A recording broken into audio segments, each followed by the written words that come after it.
Nilapastangan nyo ang karapatan ni Tatay Digong bilang isang Pilipino at bilang isang former president. Boyeng Rimulya, booking ka na. Boyeng Rimulya, balingbing ka. Hindi, wala nang maniniwala sa iyo, Boyeng Rimulya. Bakit ko sinabing balingbing ka? Diba, galing ka kay Binay? Iniwan mo si Binay, di ba? Anong ginawa mo? Tumakbo ka sa mga Duterte, no? Nung natalo si Binay at ngayon ay nakaupo na si BBM, ayan, inilubog na si Duterte. Sinisiraan mo ng Duterte, no? Nakipag-isa ka pa. Kaya sinasabi ko, balingbing ka. Nagsimula ka kay Binay, no? And then bumaliktad ka sa mga Duterte, no? Paling-paling ka ba? Muna'y balingbing ka, no? Ngayon, nasa kay BBM ka na naman. Si Duterte na naman ang sinisiraan mo. Kung ano-ano nang sinasabi mo. Isa ka sa mga nakipagkunsaba na para ipadala sa ibang bansa si Tatay Digong. Ngayon, ang masasabi ko talaga sa iyo, Boyeng Rimulya, no, wala kang tunay nga pagmamahal, no, sa bayan. Kaya mga kabanat, politics lang talaga itong si Boyeng Rimulya, di ba?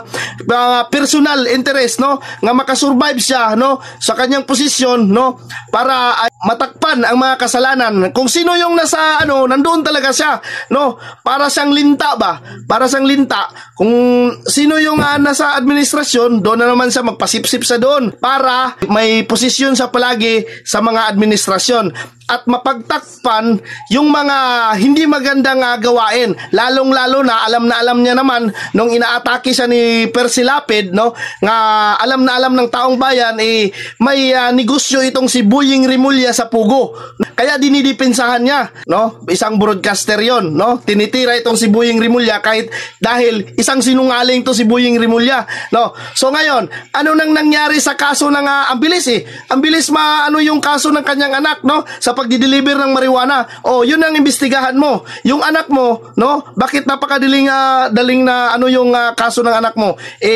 Klarong-klaro nga yung anak mo nagdadala ng marijuana, Boyeng Rimulya. Ha?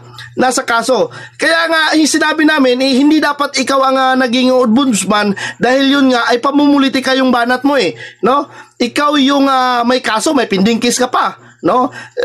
Yung anak man o ikaw o mga kamag-anak mo nasa politika, kaya hindi ka dapat maging ombudsman, ha?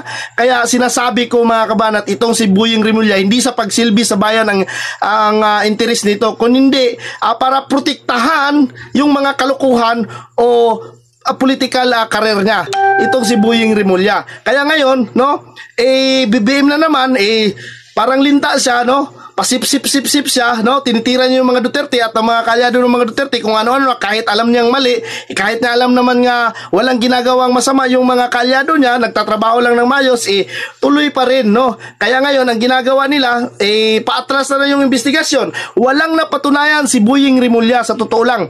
Iniwan niya yung DOJ, no? Nakapinding case pa yung, Ghost Flood Control Project.